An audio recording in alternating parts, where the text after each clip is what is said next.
And to have an idea symbolizes curiosity and critical thought, which are at the root of science and something that ought to be fostered in every human, irrespective of lived experience.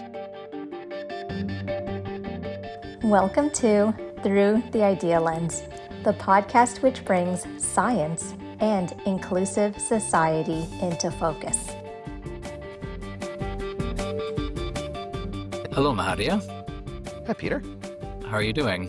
Doing all right, thank you very much. What about you? Doing well. This is our first recording of the Through the Idea Lens podcast. This is so exciting. It's very exciting.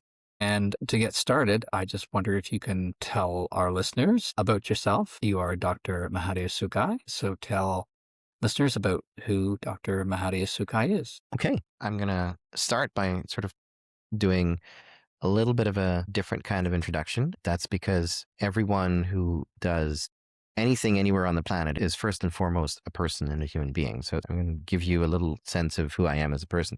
So I am someone who loves to cook, who loves to read science fiction, who loves to hang out and listen to ocean waves. I like warm oceans, not cold ones. I love to spend time with my 3.5-year-old. His name is Megan. Whose name is Megan, yes. I can count to 10 in 5 languages. Braille doesn't count as a language, by the way. Braille is a coding system. I am a husband. I am a father. I am a son, a brother, a cousin, a friend, a dad, as I said. I am a person who was born blind. I was born in Guyana, South America, and I identify as living with low vision today. I'm also autistic, and I am a PhD in molecular biology and have been a quote-unquote practicing scientist for, I'd say, the last 28 years, more or less, since I started my master's. And so I've been, it's not a common term. People don't talk about someone practicing science, but I am an active scientist. I'm an active researcher. I've spent a bunch of my time in scientific and research strategy and scientific and research leadership, but I actually still do science. Right? So Right. The practicing scientist, you're a practicing lawyer, you're a practicing doctor, you're a practicing scientist, you're a practicing plumber. Anyhow, that's a little bit about me. I'm someone who doesn't actually do genetics, the field that I was trained in anymore. I teach it when called upon to do so. I can certainly understand it, but I've moved away from genetics and cancer biology and moved into other spaces that have to do with accessibility in science and how we understand systemic accessibility, organizational accessibility, and I care a lot about population health and population data science and quality of life for people with disabilities. And as my career has advanced, I've changed the things that I specifically do and to just let that arc go according to the natural trajectory of where my career took me. I didn't necessarily intentionally force it in any given direction. I'm a researcher first and foremost, a scientist first and foremost from a professional identity perspective, but I've also been an executive for the last number of years and have been in the nonprofit sector as a volunteer and then as a senior leader in organizations. I'm affiliated with academia and I work in the private sector. Now I end with sort of the actual job title that I have. I'm Chief Operating Officer and Chief Scientific Officer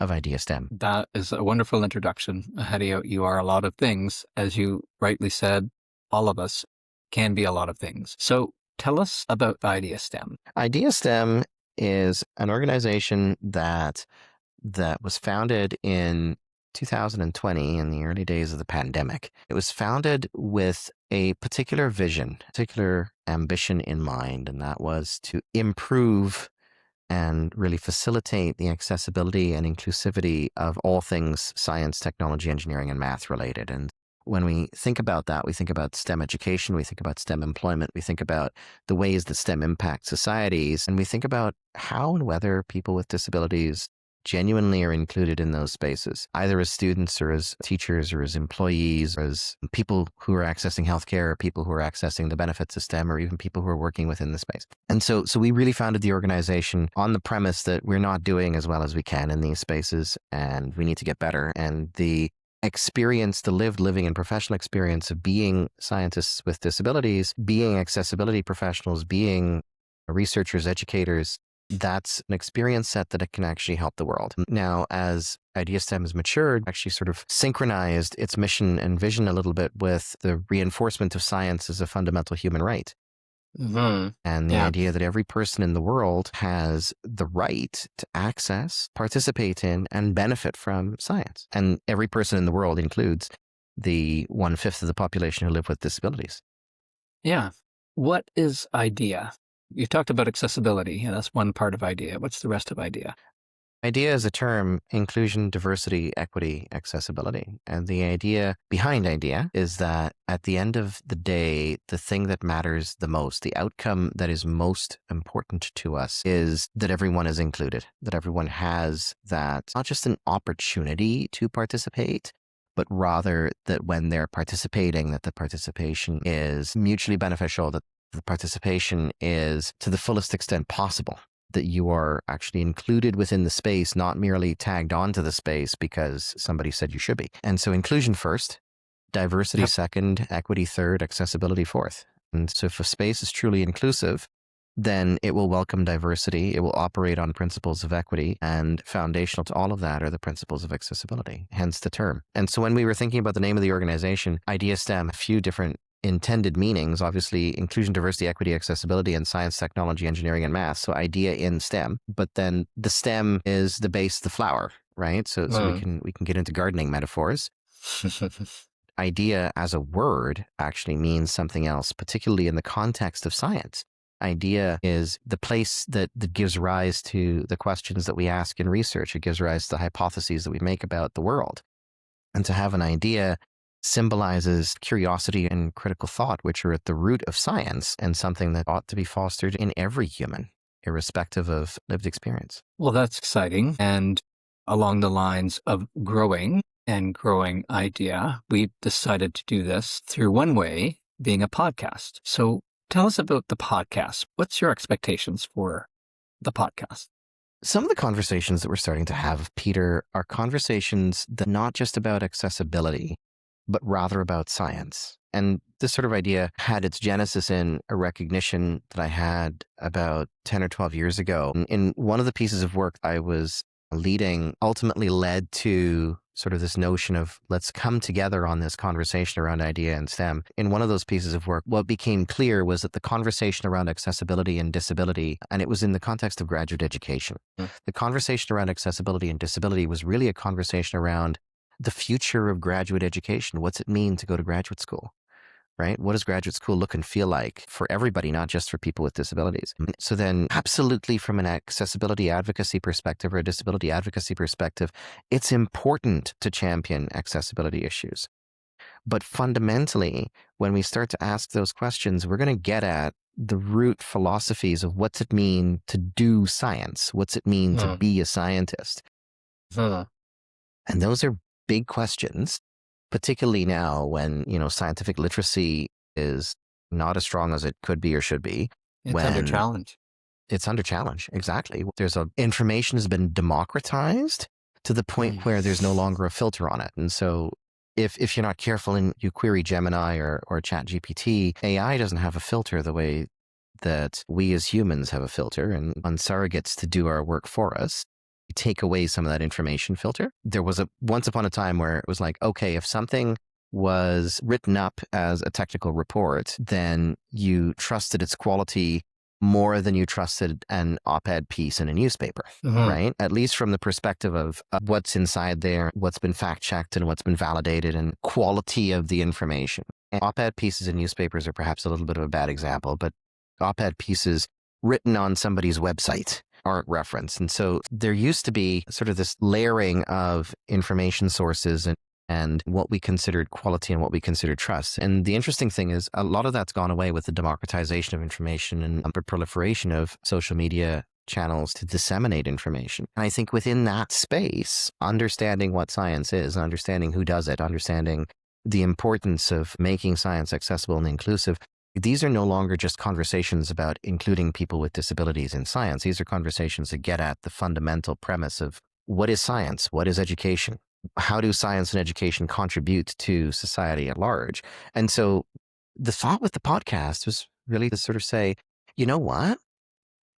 This needs to be a broader discussion. It's not only about accessibility for people with disabilities. Accessibility for people with disabilities is central to this larger issue of What is science today? What do we want science to be tomorrow? How does science impact society? How do we learn science? How do we teach science? How do we do science? How do those things manifest in a world where things change constantly? We Yeah. are 3 years on the other side of a global public health emergency called COVID-19. Climate change, artificial intelligence. Things are happening that are influenced by science, things that are happening as a result of science, but also things are generally happening in the world where science plays a significant role. We need to be able to talk about those things through that lens of everyone's included. The podcast is intended to be those kinds of conversations. It's intended to spark a little bit of debate, perhaps a little Sure. bit of controversy.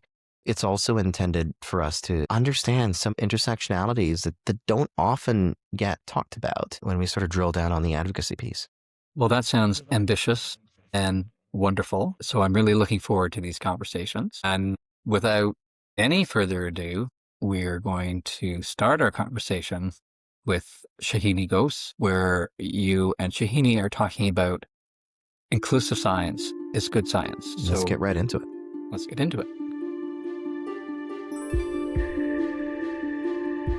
Welcome to the podcast. I'm here with Mahadev Sukai and our guest. Mahadev, why don't we just jump in and you can introduce the first guest of our first podcast. Thanks so much, Peter. I'm really, really pleased to introduce Shohini Ghosh, who is with us today as our first guest. We've agreed we're not going to do formal biographies. Everyone can review formal biographies on the podcast page, get to know Shohini's bio. As we're going through the conversation, I think Shohini is going to come out in many shining waves in this conversation. But Shohini, thank you so much for being here. I'm going to give you a chance to just say a couple of words of greeting before we hop into the conversation. Thank you so much, Mahadev. And boy, what a pleasure and an honor to be your first podcast guest. I guess that will be the way I'll introduce myself from now on. I'm Shohini, Mahadev's first podcast guest. That's it. That's my bio right there. So, Shahini, today's theme is inclusive science is good science. That's what we want to be talking about today. So I'll throw that over to you. Is that something you would agree with, disagree with? What's your experience with that statement? Yeah, it seems to be a simple statement, but actually I think there's a lot there to unpack. Yeah. So I guess that's why we're doing this podcast. I guess from my point of view, this is something that is definitely a question I can answer more from a personal lens as well as more of a broader lens. So I'll get into my personal point of view first. So I actually was born and raised in India, where from childhood I was always fascinated with science and math, solving puzzles and mysteries, which eventually led me into science. And then I decided to be a physicist, which, I didn't really know what that actually meant. But then when I was in grad school and I looked around in my classrooms, I realized that not a lot of other little brown girls must have dreamed of being a physicist because there weren't a lot of women of color in my classrooms.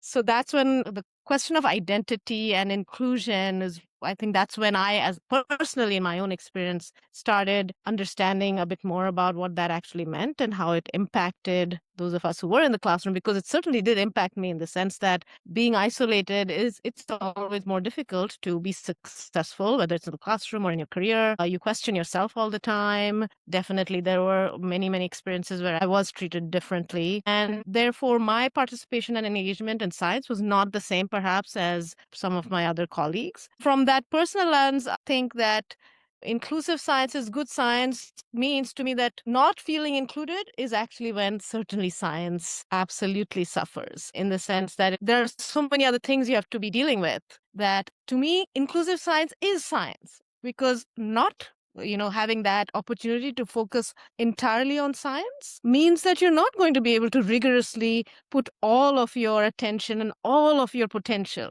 into doing the science. So I guess for me, it's the flipped script that I think is a more strong statement, that all good science is inclusive science. Great. Well, there's a lot that we want to talk about there, because we know you're talking about when it's practiced well, when it's not, that kind of thing. So let's get into that. But first, I'll ask you, Mahadev, this is your theme that you picked, inclusive science is good science. And I'm wondering a couple of things. First of all, what does that mean to you? And what do we mean by inclusive in this context? Great question, Peter. So my reflection on this is we talk about good science a lot in scientific spaces. In Mhm. research, we talk about good research and who defines what good research is. And we talk about good science being science that's published. We talk about good science being science that's funded. We talk about good science being science that has received research ethics approval. But those are things that don't always make a whole lot of sense. And so it's really hard to put a finger on, well, what is good science? And there's a lot of people who like sort of tautological definitions. Good science is good science. Doesn't necessarily compute either, because we're just going in circles. And so the idea that good science is inclusive science or inclusive science is good science, Shahini, I like the way that you inverted it.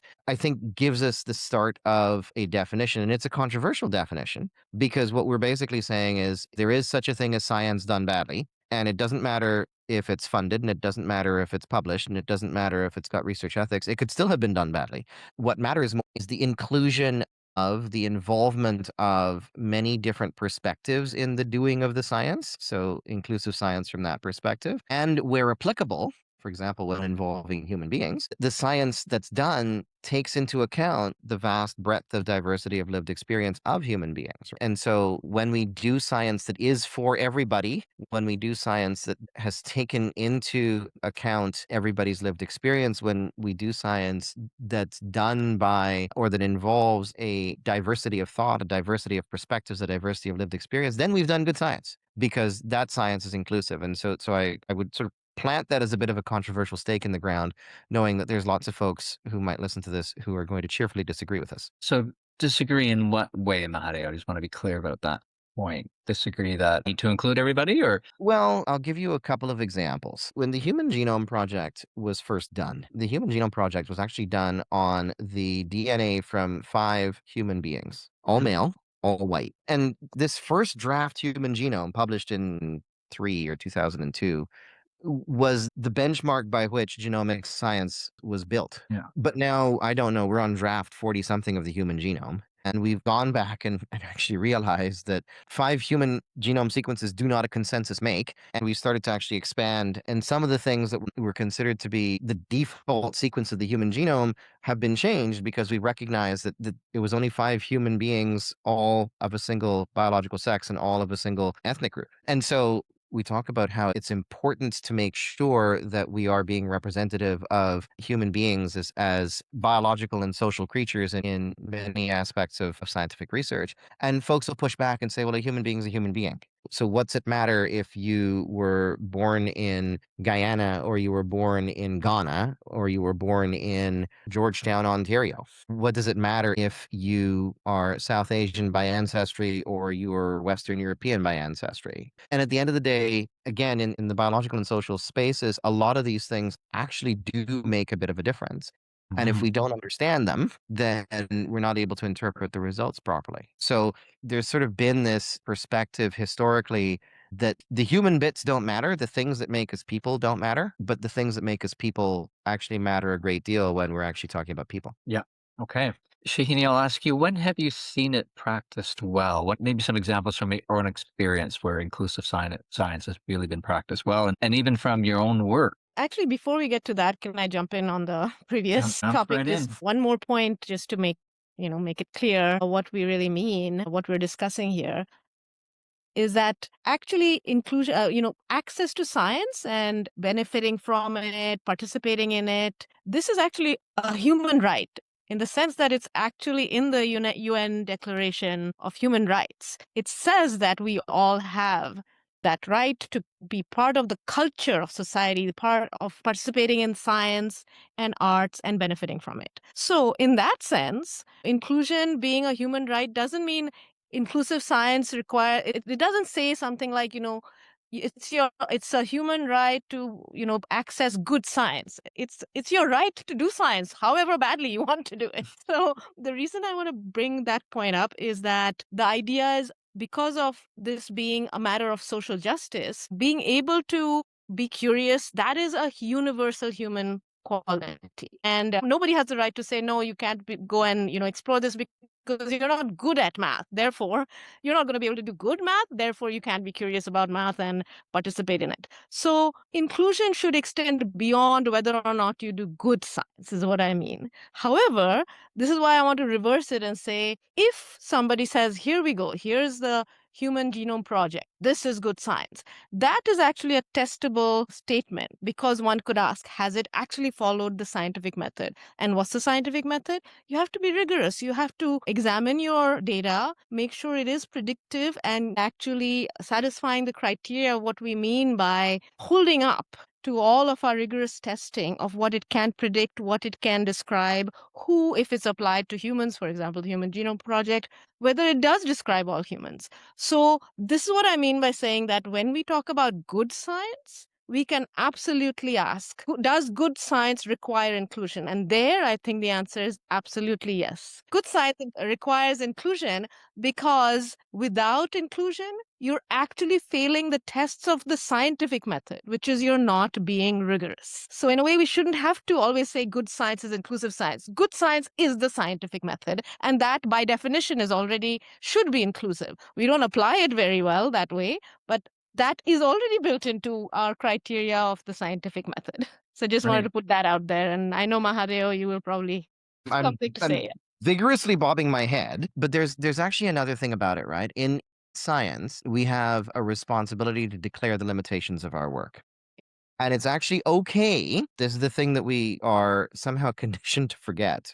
We can talk about how we get conditioned to forget this stuff, but it is legitimately okay to say, you know what? 90% of autism studies have been done using boys as the research participants. Therefore, all of the behavioral traits for autism that are out there in the literature are coded toward gender male, not necessarily gender female. So a limitation of autism diagnostic criteria is we're more likely to diagnose boys than we are to diagnose girls. It's actually okay to say that. Legitimately, it's okay to say there is a limit to what we did. So I feel like challenge that's is- so yeah, that so you're right. Basically, what we're saying here is that something that is not fully inclusive, science that is not fully inclusive, is limited science. Maybe that's another way of thinking of it. Yeah, exactly, right? But the challenge is that when we write funding applications, nobody wants to hear that Of what it's course. based on is limited. When we write a paper for publication, we always love the flowery concluding paragraph that says this is going to apply to everybody. And when we teach graduate students how to write their stuff, we teach them to say, here's the science fictional approach to how this is going to change the world. And so we are conditioned to not acknowledge the limitations of the work that we do.